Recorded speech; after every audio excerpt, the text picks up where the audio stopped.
Have you ever wondered how far you'd go to protect someone you love? Well, I went too far, and I almost lost everything in the process. My name's Henry, and today I'm going to share with you the story of how my fear nearly destroyed my son's happiness and put me face to face with my worst nightmare. Just imagine me, a devoted dad, doing everything in my power to break up my son and the love of his life, only to find myself staring down the very real possibility of losing him forever. It's a tale of love, fear, and redemption that's going to tug at your heartstrings and maybe even change the way you look at relationships. It all started with my son, David. He was my whole world, you see. After losing my wife during childbirth, I poured every ounce of love I had into raising that boy. And let me tell you, he grew up to be something special. A pilot, soaring through the skies with a passion that lit up his eyes every time he talked about it. But then came Clara. She was like a ray of sunshine, this flight attendant with dreams as big as the sky itself. I watched as she and David grew closer, their shared love for aviation creating a bond that seemed unbreakable. And that's when the fear set in. I couldn't bear the thought of losing David, of no longer being the most important person in his life. So, I did something I'm not proud of. I tried to break them up. And let me tell you, I didn't just try. I pulled out all the stops, used every trick in the book, and then some. First, I invited David's ex-girlfriend, Sarah, to a family gathering, hoping to rekindle old flames. I made sure she was seated next to David at dinner, reminiscing about their college days, laughing at inside jokes. I even accidentally left out some old photos of them together. But love, true love, isn't so easily swayed. David saw right through my ploy, and it only pushed him closer to Clara. Frustrated, I stooped lower. I fed David lies about Clara, claiming she was using him to advance her career. I told him I'd overheard her talking to a friend, saying she was only dating him because of his connections in the airline industry. The hurt in his eyes when he confronted me. Well, it's something I'll never forget. But even then, his faith in Clara didn't waver. But I wasn't done. In a move I'm deeply ashamed of, I pulled strings at the airline, ensuring Clara was assigned routes that kept her away from David. I even influenced her performance reviews, jeopardizing her career. I whispered in the ears of senior pilots, spreading rumors about Clara's unprofessional behavior and lack of dedication. Little did I know that my relentless pursuit to separate David and Clara was about to hit a snag, and from the most unexpected source. It all started with a phone call from my old friend Frank. Frank and I go way back, college roommates turned lifelong friends. He'd been battling cancer for the past year, and I'm ashamed to admit that in my obsession with David and Clara, I'd been neglecting him. When he called to ask if I could drive him to his chemotherapy appointment, the guilt hit me like a ton of bricks. Of course, Frank, I said, trying to mask my shame with enthusiasm. I'll be there first thing tomorrow. But fate had other plans. The next morning, just as I was about to leave, David called. There was an emergency at the airline, and he needed my help. I tried to explain about Frank, but David insisted it couldn't wait. Torn between my friend and my son, I made a decision I'd soon regret. I called Frank, made up an excuse, and promised to make it up to him. Little did I know, my actions were about to set in motion a series of events that would challenge everything I thought I knew about Clara. Later that day, I received a text from Frank. Don't worry about the appointment, Henry. David's girlfriend, Clara, offered to take me. She's a real angel. I stared at the message dumbfounded. Clara? How did she even know about Frank? A surge of suspicion coursed through me. Was this another ploy to get on my good side? Over the next few weeks, I heard more and more about Clara from Frank. She didn't just drive him to that one appointment. She became a regular fixture in his life. She'd bring him homemade soup, sit with him during his treatments, and even organize a small support group for cancer patients at the hospital. "You know Henry," Frank said to me one day, his voice weak but his eyes bright. "That Clara is something special. She's been a real lifeline for me, and she never asks for anything in return. You're lucky to have her in your family." I nodded, not trusting myself to speak. The Clara that Frank described was so at odds with the gold digger I'd convinced myself she was. But still, I clung to my suspicions. It had to be an act, right? Then came the day I saw it with my own eyes. I'd finally managed to clear my schedule to take Frank to his appointment. As we sat in the waiting room, I saw Clara walk in. She hadn't seen us yet, and I watched as she approached an elderly woman who was sitting alone, looking terrified. Clara knelt beside her, took her hand, and started talking softly. Within minutes, the woman's face had relaxed, and she was even smiling. It was then that Frank leaned over and whispered, "She does that every time she's here. Not just for me, but for anyone who looks like they need a friend. That's just who she is, Henry." In that moment, something inside me shifted. The Clara I was seeing wasn't calculating or manipulative. She was kind, genuinely kind, in a way that couldn't be faked or forced. As we left the hospital that day, Frank turned to me with a knowing look. "You know, Henry," he said, "sometimes the people we push away are the ones we need the most. Maybe it's time you gave Clara a real chance." His words haunted me for days. Had I been so blinded by my fear of losing David that I'd failed to see the amazing woman he'd fallen in love with? For the first time since this all began, I started to question not just my actions, but my motivations. Little did I know, my real wake-up call was just around the corner, about to arrive in the form of a storm-tossed flight, and a moment of terror that would change everything. I went as far as reaching out to Tom, David's best friend since flight school.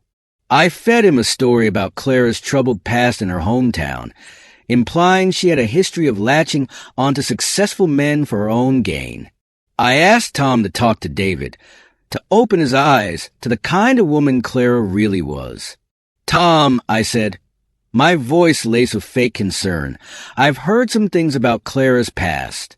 I'm worried about David. Could you talk to him? Maybe help him see the truth?" Tom, trusting my judgment, agreed. He approached David with a fabricated story, expressing concern for his friend. But David, bless his heart, stood firm. "Dad," David said to me one day, his voice heavy with disappointment, "why are you doing this? Clara makes me happy. Isn't that what you want from me?" His words hit me like a ton of bricks, but I was too scared to listen, too afraid of being alone. My machinations finally seemed to pay off when I managed to separate them for a week. Clara was assigned to a series of long-haul flights, while David was kept on domestic routes. I thought, foolishly, that the distance would cool their relationship, but then came the night that changed everything. I was watching the news when the report came in. A passenger plane caught in a severe storm, attempting an emergency landing. My heart nearly stopped when I realized it was David's flight. The storm had forced them to divert from their original route, and now they were battling Mother Nature herself. Hours passed like years as I waited for news. When the phone finally rang, I braced myself for the worst. But what I heard left me speechless. Not only had David managed to land the plane safely, but Clara had been instrumental in keeping the passengers calm during the crisis. You see, in a twist of fate, Clara had been reassigned to David's flight at the last minute due to a staffing shortage. Her presence on that flight turned out to be crucial. "Mr. Patterson," Clara's voice came through the phone, tired but strong. "I know you don't approve of me, but I love your son. And today, we saved lives together. Isn't that worth something?" Her words pierced through the fog of my fear and selfishness. I realized then that in trying to keep David close, I'd nearly lost him. Not to Clara, but to my own misguided actions. The next day, I swallowed my pride and went to see them. The wariness in David's eyes when he saw me nearly broke my heart. But I pressed on, pouring out apologies and explanations. "Son," I said, my voice cracking, "I've been a fool, a selfish, scared old fool. Can you ever forgive me?" To my surprise, they listened. Clara, the woman I'd tried so hard to push away, showed me more compassion than I deserved. And David, my boy, he looked at me with a mixture of hurt and hope that made me vow to be better. But David wasn't finished. He needed me to understand the gravity of what I'd done. "Dad," he began, his voice steady but filled with emotion. "Do you realize what could have happened if Clara hadn't been on that flight?" Her quick thinking and experience were crucial in keeping the passengers calm. Without her, panic could have set in, making an already dangerous situation potentially catastrophic. He went on to describe how Clara had organized the cabin crew, ensuring everyone was prepared for the emergency landing. How she had comforted a terrified child, keeping him distracted during the worst of the turbulence. How she had assisted an elderly passenger with mobility issues, making sure he was secure and as comfortable as possible. "And that's just who Clara is, Dad," David continued. "She's not just my girlfriend. She's one of the most dedicated and skilled flight attendants I've ever worked with. Her colleagues respect her. The passengers adore her, and I love her." Clara squeezed David's hand, her eyes glistening with unshed tears. It was clear that their bond went far beyond a simple workplace romance. They were partners in every sense of the word. But there was more. David's voice grew softer as he revealed something I hadn't known. Clara's father is better than Dad. She's responsible for his care, for providing the resources he needs. Do you understand what your actions could have done? If Clara had lost her job because of your meddling, it wouldn't just have affected her. Her father's well-being was at stake too. The weight of my actions came crashing down on me. In my selfish attempt to keep David close, I had nearly destroyed not just one life, but many. Clara's career, her father's care, David's trust in me. All of it had been hanging by a thread, and I had been the one holding the scissors. I didn't know, I stammered, the shame overwhelming me. "Clara, I'm so sorry. I had no idea." Clara's response surprised me.